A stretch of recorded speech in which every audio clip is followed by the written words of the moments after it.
9 बज चुके हैं, चलो काम पर लगते हैं। रात को 12 बजे से पहले हमें पूरी तैयारी कर लेनी है। 12:30 से 3:30 के बीच हमें किसी भी हालत में एक दूसरे को अकेला नहीं छोड़ना है। 12:30 से 3:30 के बीच हमें राहुल की तलाश करनी है। उसी वक्त हम 2-2 की टीम में बंटकर हर कमरे में जाकर राहुल को आवाज लगाएंगे। गलत, हमें किसी भी हालत में अपने किसी भी साथी को आवाज नहीं लगानी है।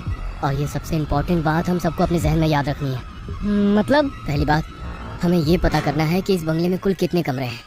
हमें उन हर कमरे के भीतर जाना है और कमरे की खिड़कियों पर टूटे शीशे पूरी तरह से बंद करने हैं और फिर इसी हॉल में वापस आना है। दूसरी बात, जितने भी कमरे हमने पूरी तरह से बंद किए हैं उन सबको याद रखकर रात 12:30 बजे के बाद दोबारा हर एक कमरे में जाना है और वहाँ मोमबत्ती जलाकर रोशनी करनी है। और सबसे इम्पोर्टेंट बात, किसी भी बंद अंधेरे कमरे से या खाली अंधेरी जगह से अगर कोई तुम्हें आवाज़ देता है तो समझ लेना कि वो हमारा दोस्त नहीं है। इस कहानी के लेखक है संजय कामले। सभी दोस्तों ने तैयारी पूरी कर ली थी। सचिन ने बंगले के बारे में पूरी जानकारी जुटा ली। अतुल ने जरूरी चीजों को इकट्ठा किया था। सूरज ढलते ही उन्हें उन जगह के लिए निकलना था। दिए हुए वक्त पर सचिन की कार सुनैना के घर पहुंची। गैलरी से कार की तरफ देखती हुई अपनी माँ को देखकर सुनैना ने हाथ हिलाया और कार में बैठ गई। सबने घर में झूठ कहा था कि वे ट्रेनिंग के लिए जा रहे हैं। शहर के ट्रैफिक से रास्ता निकलते हुए धीरे धीरे उनकी कार आगे बढ़ रही थी। कुछ ही देर में शहर की चहल पहल को पीछे छोड़ते हुए उनकी गाड़ी वीरान सड़क पर दौड़ने लगी। सभी के चेहरे पर एक अजीब सी टेंशन थी। किसी को भी नहीं पता था कि आगे क्या होने वाला है। रात के घने अंधेरे के बीच जंगल के उस सुनसान रास्ते पर उनकी कार धीरे धीरे आगे बढ़ रही थी। गाड़ी की पीली हेडलाइट में सब कुछ साफ साफ नजर आ रहा था। पतझड़ का मौसम होने के कारण पेड़ों से गिरे सूखे पत्तों ने जमीन पूरी तरह से ढक दी थी। बिना पत्तों के पेड़ जैसे हड्डियों का ढांचा बने इंसानी शरीर की तरह दिखाई पड़ रहे थे। गाड़ी की हेडलाइट में वह इलाका दिल में खौफ पैदा कर रहा था। कछुए की तरह उस कच्ची सड़क पर आगे बढ़ने वाले कार के पहिए एक जगह पर रुक गए, पर कार का इंजन अभी भी शुरू ही था। रात के वीराने में कार के इंजन की आवाज जंगल के सन्नाटे में कुछ ज्यादा ही शोर कर रही थी। विवेक ने डर भरी आंखों से खिड़की के बाहर देखा। शायद वो अपनी मंजिल तक पहुंच चुके थे। कार के भीतर स्टीयरिंग की बाईं तरफ हरे रंग की रोशनी से चमकने वाली डिजिटल घड़ी में 8:15 का टाइम हो चुका था। उस कार के अंदर अभी एकदम चुपचाप बैठे थे। कोई भी किसी के साथ बात नहीं कर रहा था। गाड़ी का इंजन अभी भी वाइब्रेट कर रहा था। गाड़ी में बैठे हर एक को अपने दिल की तेज हुई धड़कन के साथ सांसों की आवाज महसूस होने लगी। हमेशा शहर की चहल पहल में बेइंतहा मस्ती करने वाले उन दोस्तों ने अपनी पूरी जिंदगी में कभी भी इतना खौफनाक सन्नाटा महसूस नहीं किया था। कार के अंदर बैठे ही बंद दरवाजों पर लगी कांच की खिड़की में से हर कोई बाहर फैले काले अंधेरे को देख रहा था। कुछ देर तक वो सन्नाटा कायम रहा। सुनैना, विवेक, अतुल, क्या तुम लोग सचमुच तैयार हो? तो क्या अब तक ये मजाक चल रहा था? तीर कमान से निकल चुका है भाई। देखो वहाँ क्या होगा, हम राहुल को ढूंढ पाएंगे या हमारे साथ भी कुछ वैसा ही होगा, पता नहीं। मैं इसलिए पूछ रहा हूँ क्योंकि यहाँ आने का फैसला हमने दिन के उजाले में किया था। विवेक के डरे सहमे चेहरे की ओर देखते हुए अतुल बोला, देख विवेक, अगर तुझे डर लग रहा है तो तू मत आ। विवेक का दिल अभी भी घबरा रहा था, जाए या ना जाए। पर सुनैना, सचिन, अतुल आज रात उसी पुराने बंगले में रात के वक्त अपने दोस्त राहुल को ढूंढने की ठान चुके थे। चारों ओर फैली घनी झाड़ियों के बीच में से जाता एक कच्चा रास्ता और कुछ ही दूर पर वो भूतिया बंगला। काफी पुराना होने की वजह से बंगले के अंदर लाइट की कोई सुविधा नहीं थी, इसीलिए हर एक ने अपने साथ 2 लाइटर और एक माचिस की डिबिया रखी थी। एक बक्सा जिसमें 4 टॉर्च और कई दर्जन मोमबत्तियां थी। सब गाड़ी से उतरे और एक दूसरे की तरफ देखते हुए कच्ची सड़क पर बंगले की ओर चलने लगे। आज शायद अमावस की रात थी। काले आसमान में तारे इस तरह से चमक रहे थे मानो वह घूर घूर कर जमीन पर होने वाली हर एक हलचल को देख रहे थे।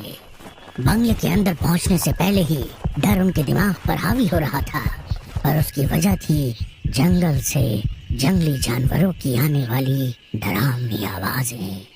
उसी जंगल में कई से भेड़िए की अजीब सी आवाज जो रात के सन्नाटे को चीरती हुई काफी दूर तक गूंजने लगी। सभी दोस्त डरी सहमी नजरों से अपने चारों ओर देखते हुए आगे की ओर चलने लगे। उनके हर कदम के साथ जमीन पर बिखरे सूखे पत्ते आवाज के साथ चकनाचूर हो रहे थे। तभी विवेक ने हाथ आगे करते हुए सबको रोक लिया। क्या हुआ? विवेक ने नजर से इशारा करते हुए उसे नीचे जमीन पर देखने के लिए कहा। सुनैना ने मोबाइल का टॉर्च ऑन करते हुए जमीन पर रोशनी डाली और मानो उसके दिल की धड़कन जैसे थम गई। टॉर्च की रोशनी में एक बड़ा काला सांप सड़क के बीचों बीच आराम से पड़ा था। उस काले लंबे सांप पर नजर पड़ते ही सबके कदम एक ही जगह पर रुक गए। जमीन पर पड़े उस सांप ने टॉर्च की रोशनी की तरफ देखा। सभी दोस्त चुपचाप खड़े रहकर उस सांप की एक एक हरकत देख रहे थे। कुछ पल से टॉर्च की रोशनी की तरफ देखने के बाद जोर से फुफकारते हुए अपना जहर रोशनी की तरफ फेंका। वो नजारा देखकर डर के मारे सभी 2 कदम पीछे हट गए। तभी वो सांप सरसराते हुए जमीन पर पड़े सूखे पत्ते के बीच से जंगल में कहीं गायब हो गया। अपने तीनों दोस्तों की तरफ देखते हुए विवेक ने थोड़ी डरी सहमी आवाज में कहा, चेतावनी, हमें पहली चेतावनी मिल चुकी है कि अंदर मत जाओ। विवेक की तरफ देखते हुए सुनैना ने कहा, ये रही गाड़ी की चाबी। वाकई में तुझे डर लग रहा है तो तू जा सकता है, हम संभाल लेंगे। और हाँ, अगर कहीं पिकनिक मनाने जाने का प्लान बना तो तुझे जरूर बताएंगे। सुनैना की ये बात विवेक को अच्छी नहीं लगी। यार मैं मजाक कर रहा था। विवेक, आवाज। और सुनैना, मोबाइल का टॉर्च बंद करो, इस टॉर्च से काम चलाओ। बोलते हुए सचिन ने अपने पास की लंबी टॉर्च सुनैना को दी। और फ्रेंड्स, ज्यादा ऊंची आवाज नहीं। हाँ, सबने उसकी ओर देखा और गर्दन से हाँ में इशारा करते हुए चलने लगे। रात के अंधेरे में सामने वाले उस बंगले का नजारा दिल में खौफ पैदा कर रहा था। सभी दोस्त अपने हाथों में ली हुई टॉर्च की रोशनी बंगले की चारों तरफ मारते आगे बढ़ने लगे। सब उस बंगले के बड़े से दरवाजे के बाहर खड़े थे, पर दरवाजे को अंदर की ओर धकेलने की हिम्मत किसी को नहीं हो रही थी। सब यही सोच रहे थे कि अंदर जाएं या नहीं। हम सबको फिर एक बार सोचना चाहिए।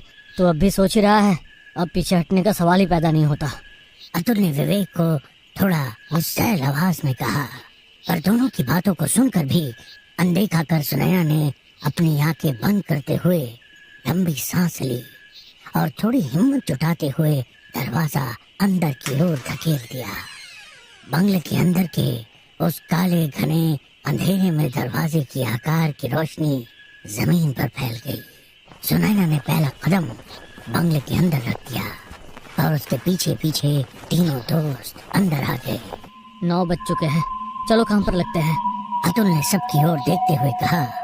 उसकी बात सुनकर विवेक बोला, रात को 12 बजे से पहले हमें पूरी तैयारी कर लेनी है। 12:30 से 3:30 के बीच हमें किसी भी हालत में एक दूसरे को अकेला नहीं छोड़ना है। विवेक की बात खत्म होते ही सुनैना ने कहा, 12:30 से 3:30 के बीच हमें राहुल की तलाश करनी है। उसी वक्त हम 2-2 की टीम में बंटकर हर कमरे में जाकर राहुल को आवाज लगाएंगे। गलत, हमें किसी भी हालत में अपने किसी भी साथी को आवाज नहीं लगानी है। और ये सबसे इम्पोर्टेंट बात हम सबको अपने जहन में याद रखनी है। सचिन की आवाज सुनकर हर कोई उसकी तरफ देखने लगा। मतलब? विवेक ने पूछा और सचिन तीनों के चेहरे की तरफ देखते हुए गंभीरता से बोला, पहली बात, हमें ये पता करना है कि इस बंगले में कुल कितने कमरे हैं। हमें उन हर कमरे के भीतर जाना है और कमरे की खिड़कियों पर टूटे शीशे पूरी तरह से बंद करने हैं और फिर इसी हॉल में वापस आना है। दूसरी बात, जितने भी कमरे हमने पूरी तरह से बंद किए हैं उन सबको याद रखकर रात 12:30 बजे के बाद दोबारा हर एक कमरे में जाना है और वहाँ मोमबत्ती जलाकर रोशनी करनी है। और सबसे इम्पोर्टेंट बात, किसी भी बंद अंधेरे कमरे से या खाली अंधेरी जगह से अगर कोई तुम्हें आवाज़ देता है तो समझ लेना कि वो हमारा दोस्त नहीं है। सचिन की बात सुनकर सबके चेहरे का रंग उड़ गया। तीनों दोस्त सचिन की एक एक बात अच्छे से अपने जहन में उतार रहे थे। सबके रंग उड़े। चेहरे की ओर देखते हुए सचिन फिर बोलने लगा। जिस भी कमरे के अंदर तुम मोमबत्ती जलाने जा रहे हो, सबसे पहले उस कमरे के दरवाजे के बाहर से खड़े होकर तुम्हें इस बात को कंफर्म करना है कि भीतर से कोई आवाज़ या आहट महसूस नहीं हो रही। अगर कमरे के अंदर से कुछ अजीब सी आवाज़ आती है तो हमें उस कमरे को छोड़ देना है। मतलब ये कि हमें जिस भी कमरे के भीतर जाना है, सबसे पहले कमरे के भीतर से कोई आहट या किसी तरह की आवाज़ ना आ रही हो, इसका जायजा लेना है। बिल्कुल सही। अगर कमरे के भीतर सन्नाटा हो तभी उसका दरवाज़ा खोलना है और वहाँ मोमबत्ती जलाकर उजाला करने के बाद में जिस कमरे को छोड़ा था उस कमरे के बाहर जाकर दोबारा उस आवाज़ को सुनने की कोशिश करनी है। अगर सन्नाटा है तो दरवाज़ा खोलकर हमें वहाँ भी उजाला करना है। एक बात ध्यान में रखना, हमें किसी को आवाज़ नहीं लगानी। सभी दोस्त सचिन की एक एक बात सांसें रोक कर सुन रहे थे। यार, ये बात तुम यहाँ आने से पहले नहीं बता सकते? नहीं, अगर पहले बता देता तो मस्ती करने के चक्कर में यहाँ आने से पहले ही तुम सब कुछ भूल जाते। बस हो गया, अब तुम डराओ मत, वैसे भी बुरी तरह से फटी पड़ी है। बोलते हुए विवेक टॉर्च की रोशनी इधर उधर घुमाने लगा। सबसे पहले हमें घर के सभी खिड़की और दरवाजे बंद करने होंगे। जिन खिड़कियों के शीशे टूटे हुए हैं वहाँ पर कागज़ या ऐसे ही किसी चीज़ का इस्तेमाल करके बंद करना होगा जिसकी वजह से अंदर की रोशनी बाहर ना जा सके या बाहर का अंधकार नजर ना आए। सही कहा तुमने सचिन, सबसे पहले यही काम करते हैं, चलो। विवेक के साथ सुनैना, सचिन के साथ अतुल, दो की टीम में चारों दोस्त घर के दरवाजे और खिड़की बंद करने के लिए निकल पड़े। बंगला कई सालों से बंद होने के कारण दीवारों का रंग उड़ चुका था। जगह जगह मकड़ी के जाले दिखाई पड़ रहे थे। सुनैना और विवेक टॉर्च की सफेद रोशनी में घर के निचले हिस्से की हर एक रूम को चेक करने लगे। कई जगह खिड़कियों के शीशे टूटे हुए थे। उन्होंने बैग में लाए हुए न्यूज़पेपर्स निकाले और पेपर टेप से खिड़कियां ढकने में जुट गए। इधर अतुल और सचिन दूसरे फ्लोर पर जाकर दरवाजों और खिड़की के टूटे हुए शीशे बंद करने लगे। बंगला काफी बड़ा था। एक एक कमरा उन्होंने दोबारा से चेक कर लिया। इस बीच उनका काफी वक्त गुजर चुका था। लगभग 11:30 बज चुके थे। सब दोबारा से हॉल के बीचों बीच खड़े हुए। जिसने जो कमरा बंद किया है वो उस कमरे के बारे में जानकारी दे रहा था। तभी सचिन ने कहा, हम कुछ भूल तो नहीं रहे?